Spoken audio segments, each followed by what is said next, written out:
estarmos aqui, graças a Deus, louvando a Deus e tendo esses momentos para estarmos refletindo um pouquinho da palavra de Deus, né? Estamos felizes porque estamos na casa de Deus. Vamos levar a Deus em oração, pedir uma iluminação. Senhor, meu Deus e meu Pai, mais uma vez estamos em Tua presença, Senhor, em nome de Jesus, e pedimos, Senhor, perdão dos nossos pecados, das nossas falhas, Senhor. Ó Deus, abençoe o dia de hoje, Senhor. Fale os nossos corações, Amém. Abre, Senhor, a nossa mente para o seu entendimento da sua palavra. Que o Teu Espírito Santo possa nos fazer lembrar, Senhor. Que o Teu Espírito Santo possa mudar, Senhor. Possa nos vivificar, Senhor, através da Tua palavra, Senhor. Amém. Que só não fique aqui, mas a extensão da semana que o Teu Espírito Santo possa nos colocar desejo, Senhor, de estar lendo, estudando a Sua palavra. Amém. Porque nós sabemos das dificuldades dos nossos dias, mas nós temos que ter esse momento, Senhor, de estar lendo a Tua palavra, Senhor. Ó Deus, nos avise, nos corrija, Senhor. Mude a nossa vida, a nossa estrutura, Senhor, para estarmos, Senhor, em Sua presença, Senhor. Amém. Como pessoas aprovadas diante de Ti, Senhor. São essas bênçãos que te pedimos em nome de Jesus. Amém. Amém. Irmãos, a gente está numa lição, né? Exortados a crescer e a perseverar. Quando a gente fala aqui exortados, a gente imagina que a gente está sendo ali alertado, né? Não sei como é que é a concepção de exortado dos irmãos. Quando a gente fala em exortado, a gente pensa que a gente está recebendo, como diz aqui, eu aprendi isso aqui, viu? Uma regulagem, não é isso? Uma regulagem, né? Ou seja, tem alguma coisa que precisa endireitar. Só que a gente não pode, a gente quando lê o livro de Hebreus, os irmãos já viram desde o início, tem visto até hoje, que o livro de Hebreus, ele é um livro que foi escrito para aqueles judeus que aceitaram a Cristo como seu Salvador. Deixaram o judaísmo e começaram a seguir a doutrina dos apóstolos, né? Então, quando você lê o livro de Hebreus, é um livro, lógico, que fala conosco, nos exorta, nos ajuda, nos orienta, mas tem certos textos de Hebreus que muitas das vezes fica complicado até na hora de você passar esse conhecimento, não é? Uma demonstração. Por quê? Porque a gente não pode estar limitado só observando os nossos dias, a nossa vida. Todo livro que está na Bíblia, o que é Bíblia? Né? Esse conjunto de livros, né? A palavra de Deus, ele foi interessado para alguém, para uma comunidade, para uma região, para um país, entendeu? Então, quando a gente chega lá, olha, se repete tanto os evangelhos sinóticos, que tem a ver com sinônimos, Mateus, Marcos, Lucas, porque eles têm a mesma fala, mas foram escritos para nações diferentes, como a gente sabe. Então, a linguagem era diferente. Então, quando a gente chega no livro de Hebreus, a gente está falando de pessoas enraizadas do judaísmo que se viram em aceitar e ter a esperança de uma vida nova através da pessoa de Jesus Cristo. Agora, abandonar um ritmo de vida, abandonar costumes familiares, não é? Virar as costas para tudo isso e seguir a Cristo, foi difícil para aqueles judeus. Foi muito difícil. É por isso que a gente consegue contrastar com os nossos dias, né? Porque quantos também, quando aceitaram a Cristo, tiveram dificuldades de se manter firmes. Ou era uma família enraizada em outra religião, ou era o ritmo de vida que não conseguiram, ou então houve um discipulado errado que fez a pessoa se afastar. Então a gente tem que tomar cuidado nesse sentido. O livro de Hebreus, ele é muito cauteloso. Ele te ensina, certo? a você estar nesse mesmo patamar, não igual os judeus, mas lembre-se que ele foi escrito para um povo diferente do nosso, mas que a gente consegue, através do Espírito Santo, refletir em nossas vidas. E lá eu queria que os irmãos abrissem lá em Hebreus, capítulo 6, versículo 1, que é o nosso textual. 6:1, só para a gente entender um pouquinho de como vai ser esses minutinhos. Eu tentei, assim, no máximo, reduzir o que eu posso, porque é um capítulo que o irmão Adelano sabe, era para ser os 3 domingos aqui, né, meu irmão? É difícil, não é? Mas a gente está tentando. Eu trabalho no Velho Testamento quase todo. Então é difícil, mas a gente consegue com Jesus, não é? Os minutos que nós temos. Aí no capítulo 6, versículo 1, quem achou pode ler.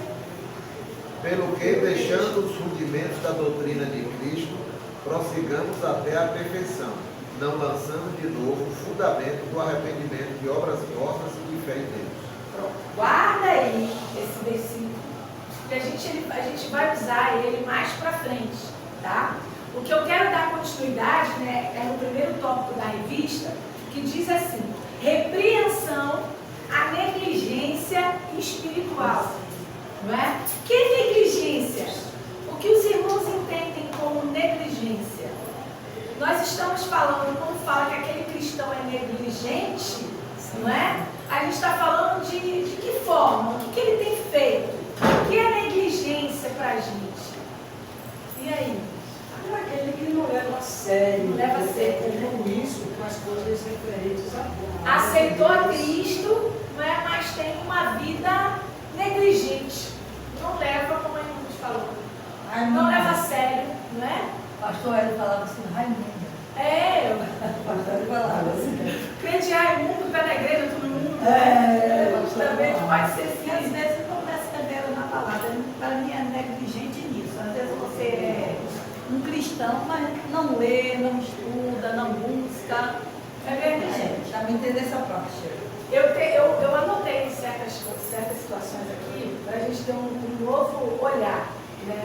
A gente sabe o que é a negligência, aquele cristão que está deixando de fazer o que é para ser feito, que é para andar de acordo com a palavra de Deus.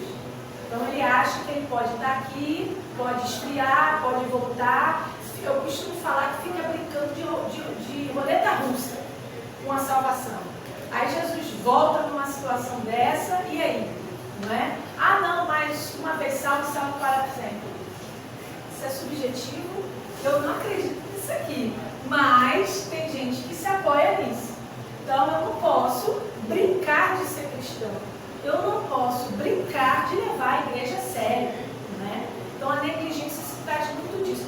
Mas tem uma outra vertente da negligência que eu anotei aqui para os irmãos, é um trecho muito importante, porque esse trecho, eu fui lá, você não estava.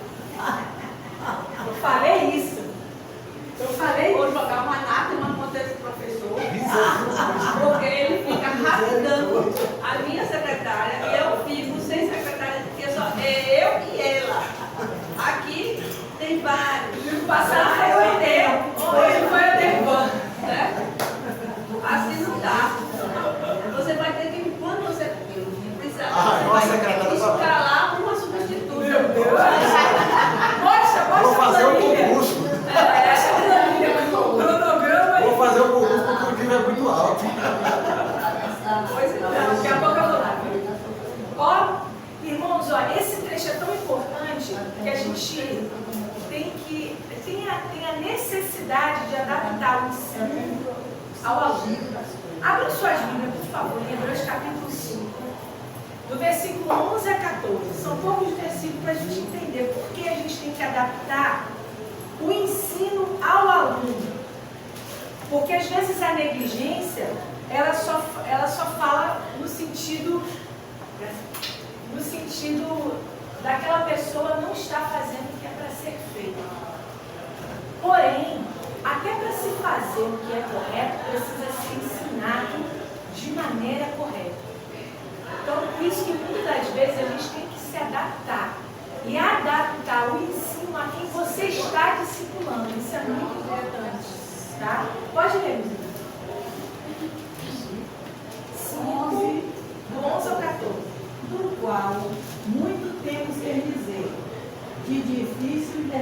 coração, porquanto vós fizestes negligentes para ouvir.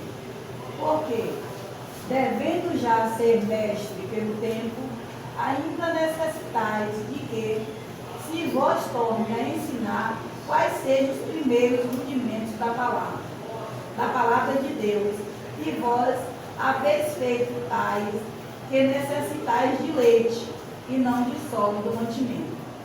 Porque qualquer que ainda se alimenta de leite não está experimentado na palavra da justiça, porque é menino. Mas o mantimento sólido é para os perfeitos, os quais, em razão do costume, têm os sentidos exercitados para discernir tanto o bem como o mal. Irmão, sabe o que eu vejo nesse versículo? Que quase toda a contenda entre crentes, ela resulta da insistência, da ensino, que o discípulo não pode receber. Por que eu estou falando isso? Se você pega um bife, uma criança pequena, ela não sabe o que fazer com aquele pedaço de carne. Ela vai ser até resistente na hora e não vai entender aquilo. Porque ela não sabe que aquilo é para comer. Ela está ali só com leite. É capaz de ela fazer uma birra. Porque ela não sabe, ela pode botar na boca e não gostar do sabor, porque ela não sabe que a carne é uma alimentação saudável para quem é vegano. Mas é só um exemplo. Então a gente tem o dever de adaptar o ensino aos nossos alunos, ao nosso discipulado. Porque as contendas dentro de igreja é muitas das vezes devido a ensino não empregado a pessoas certas. Não adianta a gente querer insistir em discipular alguém, mas não dar um ensino compatível com aquela pessoa. A gente, quando vem de raiz diferente de igreja batista, ou até mesmo de a própria igreja batista, antigamente você não podia ir de contra o que está se falando. O irmão ensinava, o professor ensinava, o pastor ensinava e aquilo era uma lei. Às vezes aquilo não se encaixava na sua vida naquele momento, mas você tinha que mudar a sua vida, você tinha que mudar o seu comportamento, porque aquilo foi imposto a você. E quantas dessas pessoas deixaram a igreja por causa dos velhos costumes? Não é doutrina, são costumes. Então a maioria de certas contendas que existem na igreja, é por quê? Porque o ensino não é adaptado àquele grupo de pessoas. Tem grupos de pessoas, tem grupos de irmãos, novos convertidos, ou recém-chegados na fé, que eles precisam ser ensinados de maneira específica. Porque se você não adapta o ensino, não adapta o discipulado, você acaba deixando aquela pessoa vulnerável a entrar numa apostasia. Ou seja, a gente tem essa necessidade de buscar o conhecimento, mas a gente não pode ser negligente com os que ainda estão buscando. O que você sabe e o que a outra pessoa sabe, existe uma diferença muito grande chamada maturidade espiritual. Então, se você já tem uma certa maturidade espiritual, você sabe falar sobre determinados assuntos, você sabe aonde aquilo vai chegar, você sabe o que é certo e o que é errado. Mas a minha maturidade é diferente da maturidade de quem tem 2, 3 anos de cristão, para quem aceitou Jesus agora, para quem nunca ouviu Jesus, falar sobre Jesus, ter a vida de Jesus como exemplo para a vida dele. Então, quando a gente fala assim, negligência espiritual, por quê? O autor ele está aqui tentando alertar aqueles novos cristãos, que já não são tão novos, os irmãos vão ver mais para frente, que já passaram do batismo, que já receberam o Espírito Santo, já estão preparados para poder falar do amor de Deus, só que eles ainda estão se alimentando de algo líquido. Eles ainda não estavam preparados para estar diante de um alimento sólido. Ou seja, antigamente, no tempo de Jesus, a pessoa aceitava Jesus. Hoje, no outro dia, ele era o quê? Batizado. Só que hoje a gente sabe que isso não pode acontecer. Não é? Mas por que não pode ser lá por dia? Os tempos são outros. Precisa-se passar pela classe do batismo. Você precisa ter certeza da sua fé. Você tem que querer entrar num mundo espiritual onde a sua mudança de vida vai ser uma trajetória imensa diante de Deus. Então há todo um preparo para você ser incluído dentro de uma fé. E você precisa mostrar isso através de quê? Olha, eu quero me batizar, mas eu quero ter certeza. Então vai para a classe do batismo.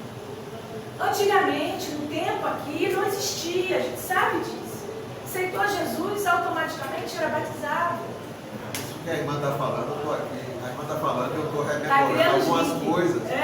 E eu passei, inclusive, a partir daqui da nossa classe. Em 2018, um grupo de pessoas me procurou, 5, 6 pessoas, procurou, porque estava querendo aprender mais sobre algumas profecias que eles estão vendo na Bíblia. E elas eram recém-batizadas. A grande maioria era recém-batizada. E aí eu marquei uma sexta-feira à tarde e tal, para a gente debater. Né? Tá bom, a gente vai debater e a gente vai tentando clarear pelo que Deus permitir que eu possa fazer. Mas na hora que eu fui começando a falar, eu percebi que as pessoas estavam assim, voando em algum tema. sim, E aí na hora que eu fiz duas perguntas básicas sobre Jesus, eu não sabia responder. Então, gente, vamos parar aqui. Nós vamos continuar nossas reuniões, só que eu vou fazer o seguinte, nós vamos primeiro ver sobre Jesus. Porque é a base da nossa vida. Você vive sem profecia sobre os filhos dele, mas sem Jesus você não vive. Então a gente foi bater sobre Jesus, estudar sobre Jesus, aí desceu, teve uma visão mais ampla da Bíblia, tudo das profecias, hoje elas estão formando vidas. Mas eu fiquei olhando, meu Deus, 5 anos, se aquelas lacunas tivessem continuado, onde estariam hoje? Muitos poderiam ter se desviado por falsos ensinos distorcidos, dificuldades da vida, mas não houve a base, hoje estão formando vidas. é o que, justamente o que o irmão mesmo falou, é o que aconteceu lá. Eles tinham conhecimento do judaísmo.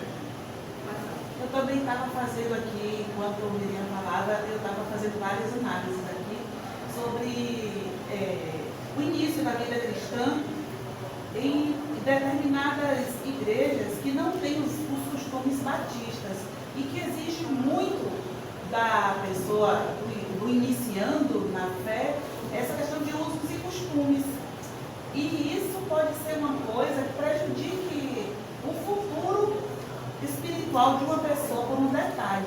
E eu conheço uma jovem, hoje uma senhora, ela deixou de seguir a Jesus porque alguém da igreja que ela frequentava a viu montando bicicleta e ela foi disciplinada. E ela estava montando bicicleta na rua, ela era uma jovem, uma adolescente, e era uma adolescente muito ativa na igreja. E por conta disso, ela foi afastada do ministério que ela exercia junto aos adolescentes e posteriormente ela foi excluída. Para ter ideia de quanto usos e costumes pode afastar uma pessoa dos pés de Jesus. E uma das coisas que eu mais admiro na denominação batista é essa questão de se ensinar a palavra e a partir do ensino da palavra a pessoa ir tendo discernimento de acordo com a maturidade de cada um para ir tomando decisões para a sua própria vida. O cerne da questão está em conhecer a palavra. E para isso nós precisamos da escola bíblica dominical. Porque, irmãos, a gente quando a gente chega do mundo, aceita a Cristo, não é de uma hora para outra que a nossa realidade vai mudar. A palavra de Deus diz que a santificação, ela tem um processo lento e gradual. Né? Você está ali num processo onde todos os dias é 1%. Você não pode querer hoje estar pregando igual pastor, estar tendo uma experiência igual com a Devan, porque você ainda está no caminho. E mostrar que você precisa disso, principalmente para Deus, é um exercício de humildade tão grande que o próprio Espírito Santo ele ensina a gente. Por isso que a gente sempre falo, quando você vai ler a Bíblia, pede para o Espírito Santo interpretar ela para você. A gente fala que o autor da Bíblia é Deus.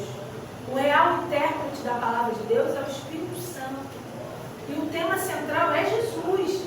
Então você está ali com ele, lendo, e ele interpreta, falando. Irmã, assim, ó, eu digo, foi até com experiência própria, sabe? Porque eu me lembro do pastor Hélio, eu fui muito assim, eu contestava o pastor Hélio, né? Porque há 30 anos atrás eu gostava muito de tomar o meu vinhozinho, sabe? Assim, vinho bom, assim.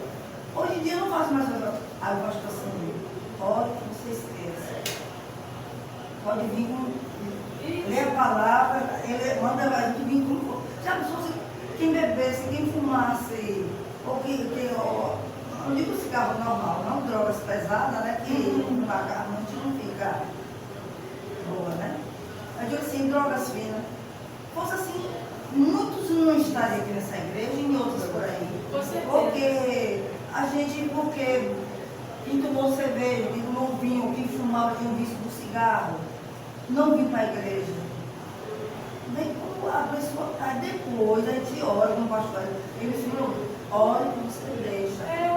Que exemplo, seus filhos estão criados, e seus netos, vê você tomar vinho, que exemplo você vai dar? Sabe, se você fumar, e aí, que exemplo você vai dar aos seus netos, seus filhos? É uma questão intrigante, a gente para naquele versículo que tudo aí o menino do ladrão da cruz, tudo que convém fazer. O ladrão da cruz, na hora, né, se arrependeu, e Jesus levou para ele.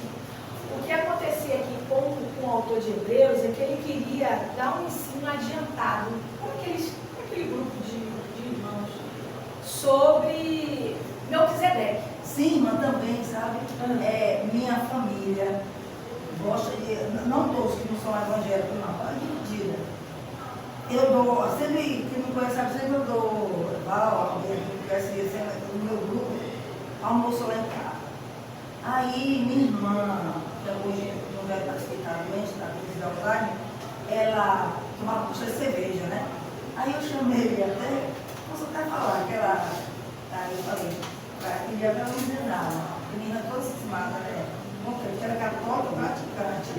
Ela, ô Glória, você viu fulana de tal, sua irmã de igreja, que eu fiz um almoço e chamei, porque eu me lembro do pastor falava, olha, eu dizia, deixe, não compre. Eu não compro cerveja. Meus irmãos, eu tenho irmão que bebe, minha irmã que toma cerveja. Eu procuro tomar sua cerveja, eu levo lá no cura, né, no canto, eu faço uma feijoada. Eles querem tomar a cerveja dele, eu vou dizer, não beba. E aí? Eu tenho que pedir a Deus para ele não beber. E se aquela cerveja fazer mal. É orar para a salvação dele. Quer dizer, é justamente tudo isso eu aceito até hoje, meu irmão. E aí, Glória, posso o marido dele atual? Ele, eu vou cerveja leve, né? Aí ele falou, e aí, Glória, eu fiz uma feijoada, posso levar minha cerveja? Pode, então não pode beber água arriscada. justamente isso. Irmãos, e quando a gente chega aqui nesse capítulo, nesse versículo de Hebreus, porque o autor, ele estava colocando, que ele estava querendo dar um ensino mais profundo para aqueles judeus. Ele queria colocar esses judeus que largaram o judaísmo e passaram a ser cristãos. Ele queria dar um ensino mais aprofundado, falando sobre o sacerdócio, dando o exemplo de Melquisedeque, comparando as situações. E ele observou que aqueles irmãos não estavam preparados para ouvir isso. Aquele grupo de irmãos não estava preparado para esse tipo de ensino, para esse tipo de exortação.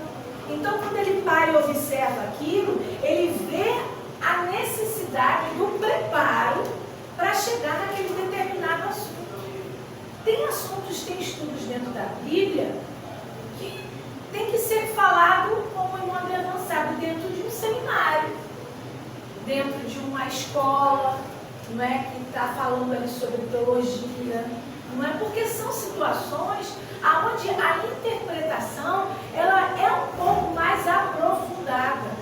E se você solta certos ensinamentos na igreja, a gente imagina, Se o pastor não fosse guiado pelo Espírito Santo de Deus e desse um estudo aleatório conforme a vontade dele, olha quantas interpretações cairiam dentro da igreja. Não é? Então a mensagem de quem está ali ensinando, a mensagem de quem está ali discipulando, ela tem que ser adaptada ao aluno, ela tem que ser adaptada ao ouvinte. Quando você quer buscar, discipular, querer evangelizar alguém, você tem que saber como você vai falar com aquela pessoa. Você não pode impor aquilo que você já acha que é certo. Entendeu? Ninguém não está preparado. A gente tem experiência de gente que falou, eu não vou na igreja porque a pessoa chega perto de mim e fala que eu não posso beber, que eu vou para o inferno. Isso, entendeu? Então, assim, são situações que em vez de você juntar, você acaba espalhando. Por isso esse exemplo do autor de Hebreus em ver que aquele grupo de irmãos, espera aí, eu não posso aprofundar o assunto. Eu vou voltar, vou explicar de outra maneira, para que na frente eles possam entender melhor. Porque é aquela velha situação, você vai dar um pedaço de carne para uma criança pequena, ela não vai saber o que fazer. Ela vai enojar. Ela está ali, tem que tomar o leite dela, não é um pedaço de carne. Então são certas situações que, infelizmente, igrejas, discipulados, grupos, células, seja lá o que for, eles fazem errado porque não adaptam o ensino ao aluno, principalmente no discipulado. Então a nossa igreja ela tem esse certo cuidado de saber quem são os líderes que eles vão colocar em pequenos grupos, quem são os líderes que eles vão colocar em certos ministérios da igreja. Porque, irmãos, não pode, não, mas todo mundo está sim. Mas a gente tem que entender que a maturidade espiritual faz toda a diferença quando você está na frente de um grupo de pessoas. Porque se você está ali discipulando alguém, vai ter situações onde as pessoas vão lhe trazer problemas que, se você não tiver bagagem, preparo, maturidade para ouvir, você fica sem ação. Pode dar 1000 exemplos aqui de coisas que já chegaram, e se você não tem o Espírito Santo de Deus como seu condutor e a maturidade espiritual, você fica numa situação constrangida. De acordo com o texto, as palavras para tirar no lugar certo. Né? É complicado. Então, assim, essas exortações não foram feitas para não crentes. Esse capítulo 6 foi feito para crente. Para crente. Para crente que já sabia, para crente que já tinha passado pelas águas, para crente que já estava ali, que tinha um entendimento maior do judaísmo. O autor de Hebreus não exclui isso, porque sabe que o judaísmo, de tudo, pode ser retirado coisas boas, mas aquelas pessoas deviam ser o quê? Transformadas pelo ensino, não é? Aí ele dá uma série de divisões, como essa demonstração que nós temos agora, que nós acabamos de ter pelo tempo mudar. Em caso os irmãos podem ler de forma mais tranquila, sobre a exortação do versículo 1 ao 3, né? Do 4 ao 8, um aviso, do 9 ao 12, um encorajamento, e de 13 ao 20, a certeza. Os irmãos que já tiveram a semana na leitura já sabem mais ou menos do que se trata, tá? Então, isso tudo, irmãos, a gente fica o quê? Exortado a crescer, a perseverar, a não ficar só naquele leite, mas ir adiante. Aí quando você pega os outros dois tópicos, que eu tentei uns dois, né? Exortados a prosseguir, que é de Hebreus, do capítulo 6, do 1 ao 3, e a questão da apostasia, do capítulo 6, do 4 ao 12, a gente tem um novo olhar. Por quê? Eu quero que os irmãos só abram as Bíblias e leiam os versículos do capítulo 6, o versículo 4, acho que a gente já leu, não foi? Do 4 ao 9. Só para entender. É impossível, pois, que aqueles que uma vez foram iluminados e provaram o dom celestial e se tornaram participantes do Espírito Santo e provaram a boa palavra de Deus e os poderes do mundo, e caíram-se. É impossível outra vez renová-los para arrependimento, visto que de novo estão crucificando para si mesmo o Filho de Deus e expondo-o à ignomínia. Porque a terra que absorve a chuva, porque frequentemente cai sobre ela, e produz erva útil para aqueles por quem é também cultivada, recebe bênção da parte de Deus. Mas se produz espinhos e abrolhos, é rejeitada e perto está da maldição, e o seu fim é ser queimada. Quanto a vós outros, todavia, ó amados, estamos persuadidos das coisas que são melhores e pertencentes à salvação, ainda que falamos desta maneira. Pensa aí, nesses versículos, traz uma controvérsia no meio da igreja que tem várias interpretações, entendeu?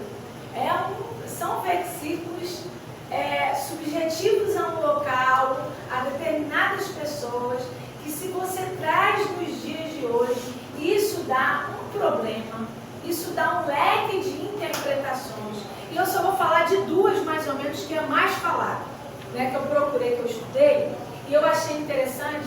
São duas interpretações que a gente escuta muito sobre esses versículos, né? A primeira é que o homem visado, esse sujeito do texto, né, ele está realmente perdido, mas nunca foi realmente crente.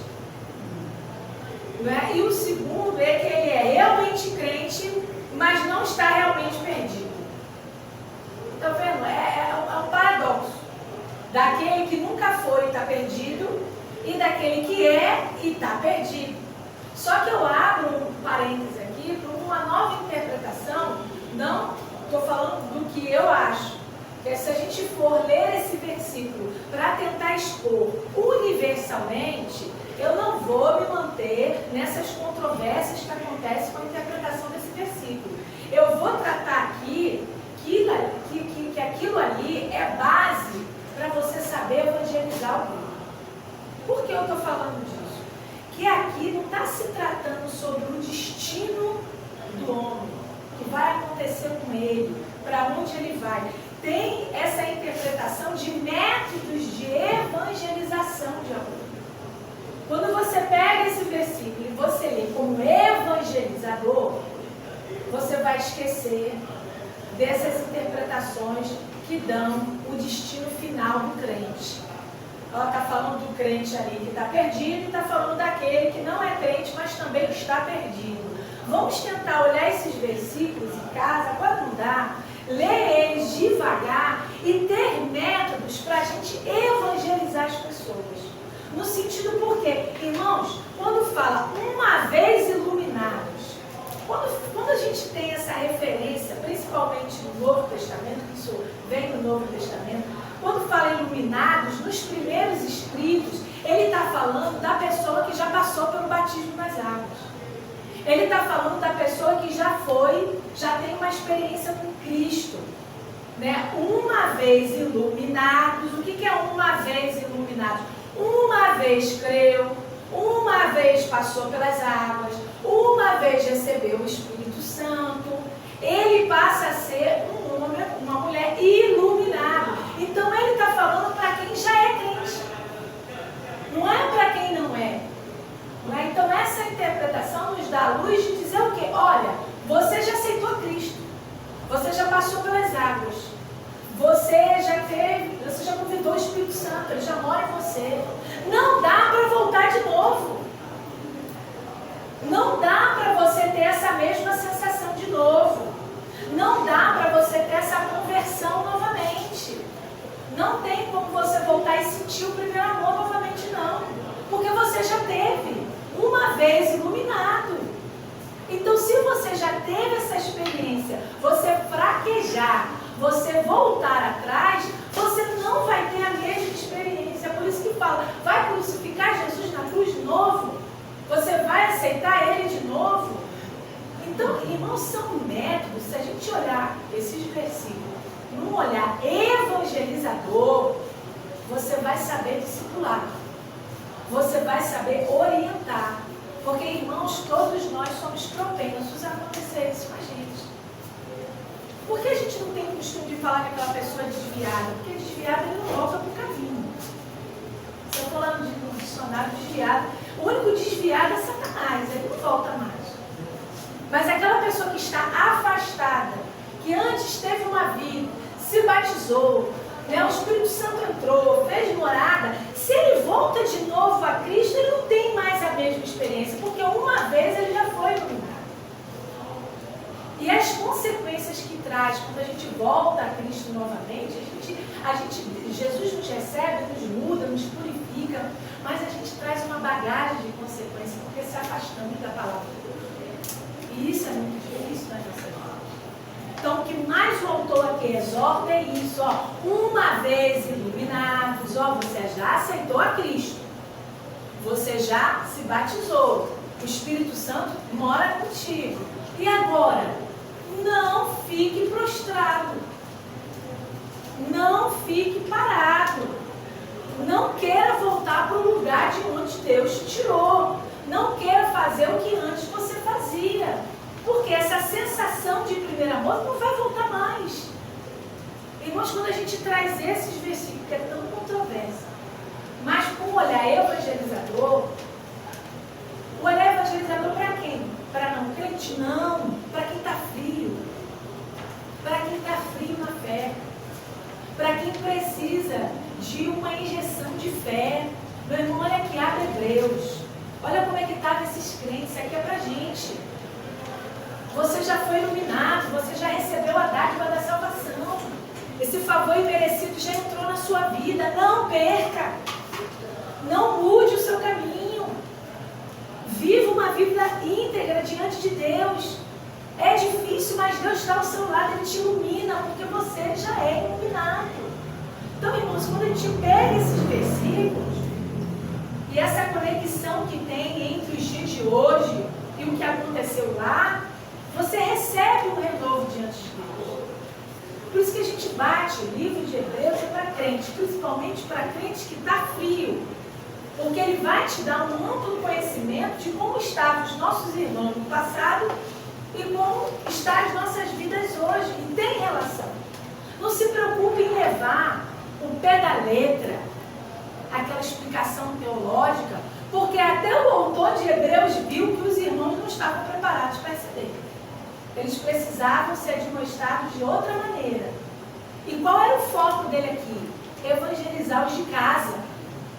Evangelizar, olha a palavra, evangelizar os domésticos na fé. Quem são os domésticos da fé? Somos nós. Somos nós. Irmãos, é muito bom quando a igreja se orienta a fazer uma grande cruzada evangelística. Isso aqui é o reino, é o ID, não é? Mas os domésticos da fé, às vezes, precisam ser evangelizados, porque estão fracos, estão doentes.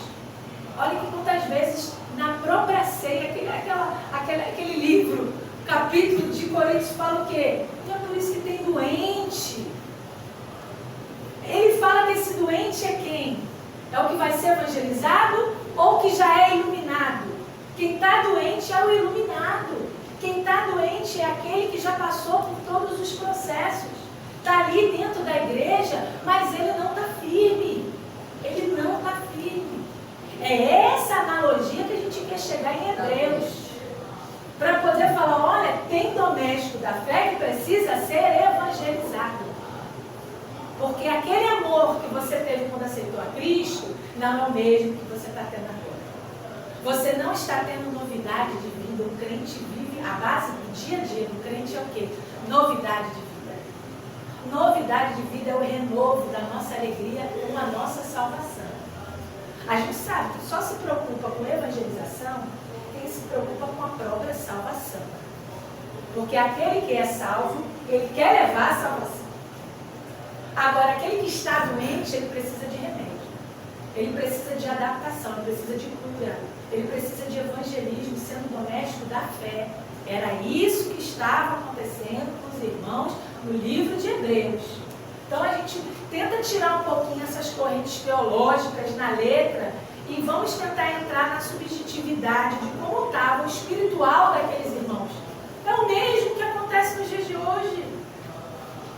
Pessoas ensinadas, pessoas letradas, pessoas cheias de diploma, pessoas estudadas, conhecimento, alto nível, alto padrão, mas estavam perdidos. Estavam ali cegos. E quantos tem assim dentro da igreja? Ele não está falando da igreja do vizinho, não. Ele fala na nossa comunidade, no nosso meio. Porque se você não tiver um pequeno grupo, alguém que te ajude, ou algum irmão que sinta sua falta, uma escola dominical, olha quantos milagres já aconteceram aqui nessa escola dominical. Quantas pessoas foram transformadas pela palavra pregada aqui, ensinada e pregada. Ou seja, por quê? Porque está tendo uma estrutura evangelizadora de domésticos da fé. Nós precisamos. Somos crentes, mas não somos 100%. Nós temos aqueles períodos que, se a gente não tiver a nossa fé diante de Deus ali, orando, o mínimo que seja, com aquele fogo bem pequenininho, sabe?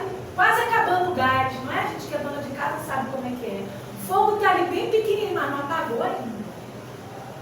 Você troca o gás e o negócio, a chama vem novamente. Né? Só conectando o que você falou com o que a gente tem visto nessas últimas semanas, né? Nesse domingo acerca de Hebreus. Aí vai lembrar o exemplo que o autor de Hebreus fala. Lembrem-se do nosso povo lá no deserto. Não é? Que viu os milagres de Deus, viu os sinais, viu tudo o que aconteceu com o Egito, os cuidados de Deus no deserto, mas quando chegou à beira da terra prometida, não acreditou, não confiou que Deus daria aquela terra, né? Diante do relatório dos espias se rebelaram. Aí ele diz o que? Eu acho interessante isso. Eles não acreditaram, eles não creram. Isso foi incredulidade. E a incredulidade deles produziu efeitos colaterais. Quais? Desobediência, desobedecer a Deus. Pode acontecer com a gente quando a gente não está crendo, mesmo recebendo, mesmo tendo de igreja, mesmo tendo muito conhecimento, mas eu não obedeço o que está aqui. Eu não obedeço. Eu sei que tenho que perdoar, mas não perdoo. Ah não, fulano não vou perdoar. Não consigo. Se eu estou desobedecendo, isso vai gerar consequências na minha vida. Aí eu estou voltando para o deserto.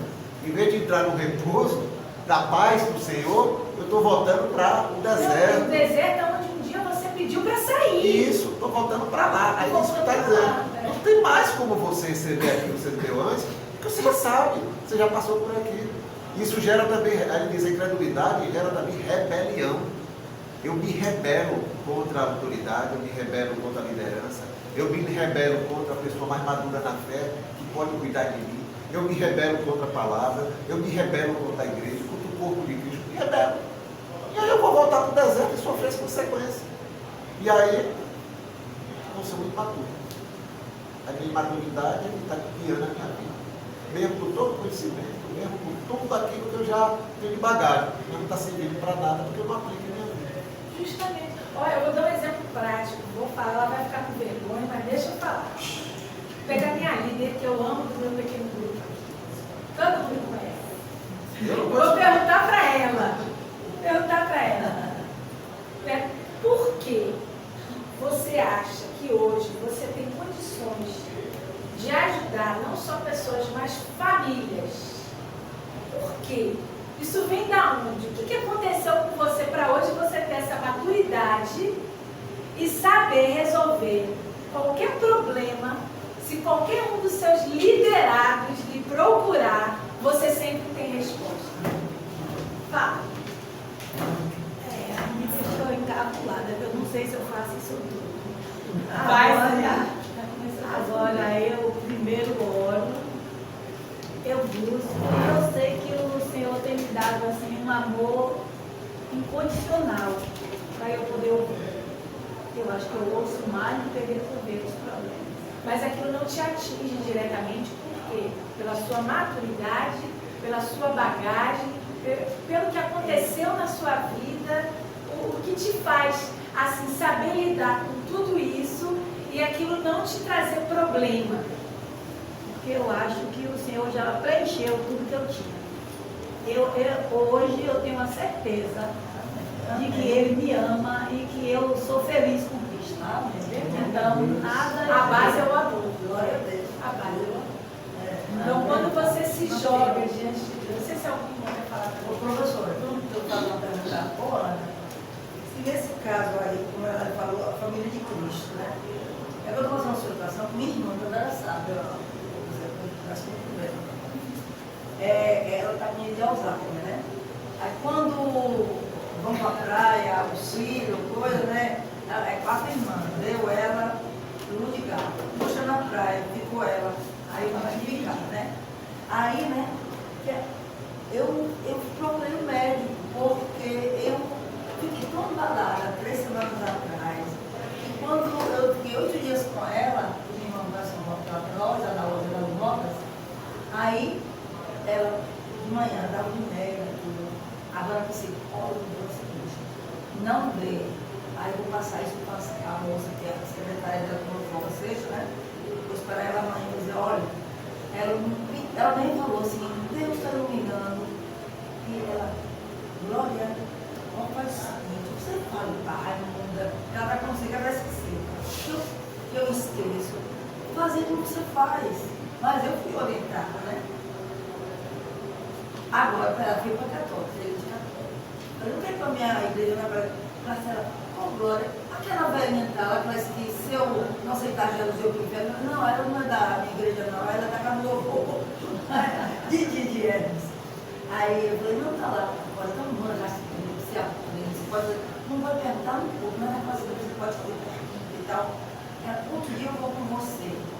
Aí, uma situação, eu fiquei abalada. A pessoa tem um irmão, que ela pra mim, a minha irmã mais velha, sempre me ajudou. Eu tenho agora igualzinho a você, mas isso não me abala.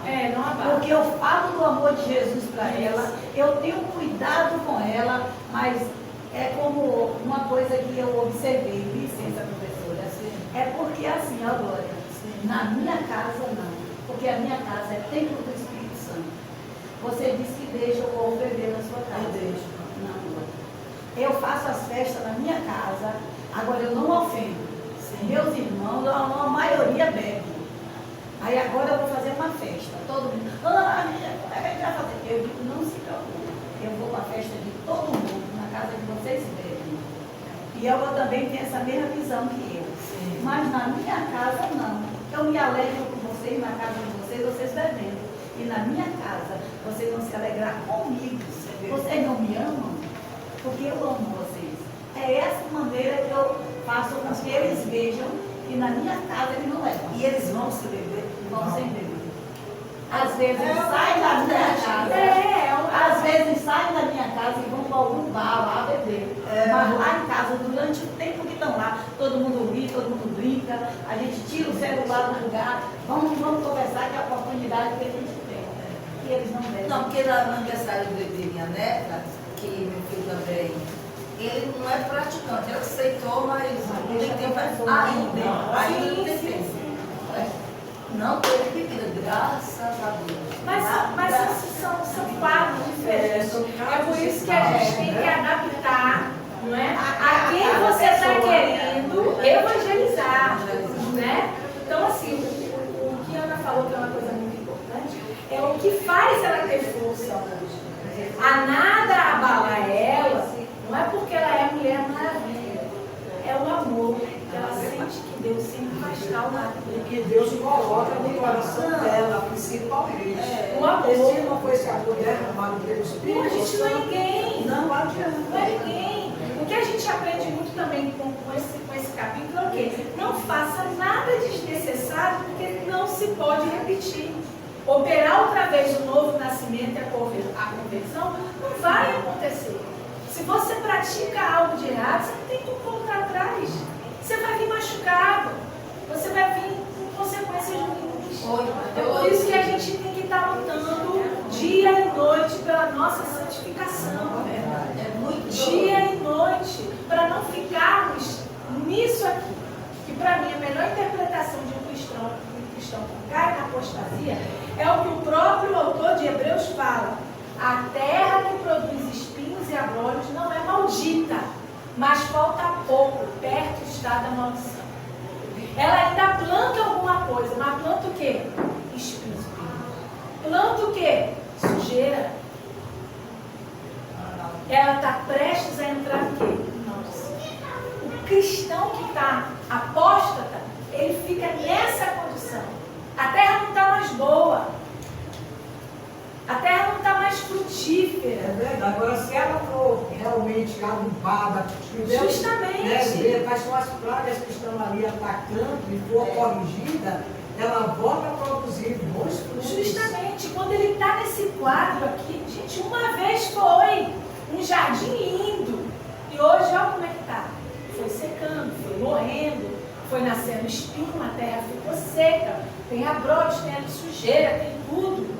Ou seja, ela está prestes a entrar em quê? E perder sua salvação. Essa maldição aqui não é terrena não, isso aqui é a salvação.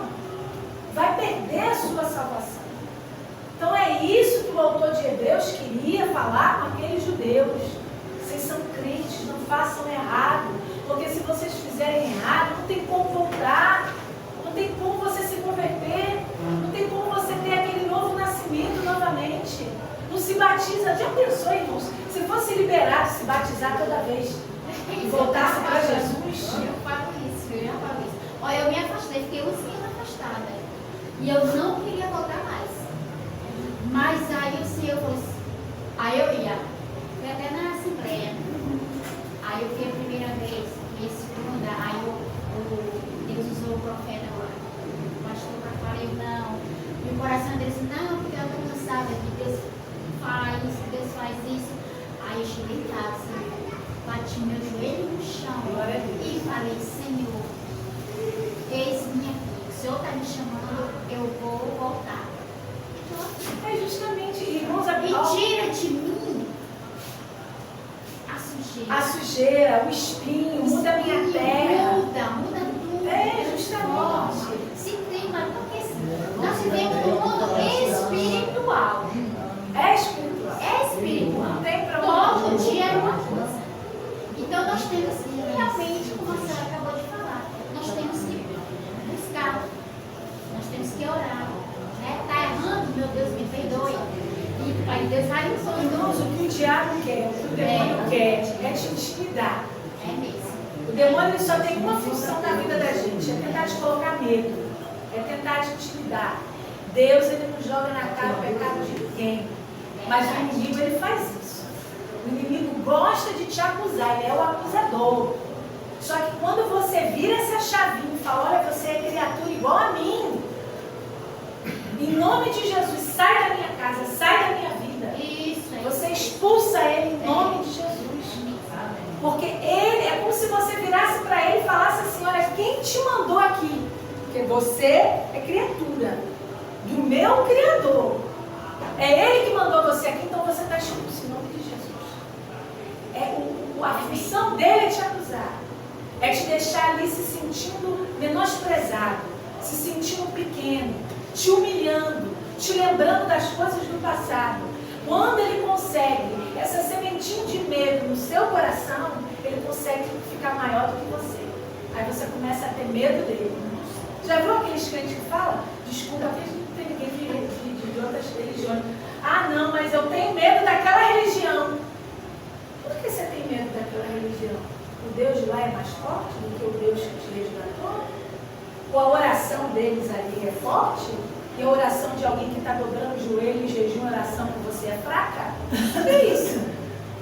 Entendeu? São essas situações que o inimigo tenta colocar na vida da gente para você ter medo. Só que a gente tem que romper com isso. A gente tem que deixar de ser o que os irmãos nossos lá estavam sendo. Entendeu? Justamente por causa disso. Oi, irmã. Meu marido, eu não era evangélico, né? Eu não era assim batizada ainda, mas eu sempre venho assim, que meu marido, eu sou casada, fui casada 2 vezes. Aí ele pegou um câncer, sabe? Aí uma cabrombrezeira, eu levei ele para Salvador, fiquei 3 anos nessa missão e eu não sabia, a mulher era cabrombrezeira. Foi que induziu ele para ir para o Candomblé. Aí eu fiquei assim, sem saber se eu ia ou não. Aí eu ajoelhei, orei antes. Sim. Aí sabe que o demônio Sabia que eu tinha orado? Sim, sabe, ele toma Aí, certo. tem gente aqui que veio, não veio, fez outra coisa dele. Quer dizer, Fez outra petição em outro lugar. mas foi assim, está muito forte, ela não aceita. Aí eu fiquei quieta, muito sempre deixando ele. Corre de mim, mas estava com ele ali, porque eu estava. Tem intimidade. Aí eu fui ensinar um fundo para ele se olhar. Ó, o bicho pisava no fogo, na muralha, não sei o que falava. São as manifestações demoníacas. Olha, no nosso último tópico, para terminar, ó, a garantia da salvação. Hebreus capítulo 6, do 13 ao 20. O que a gente aprende nesse trecho quando a gente lê? Né? Que Deus, ele promete as bênçãos aos seus, que confirma as suas promessas, ele nos promete e ele cumpre o que nos prometeu. Tá?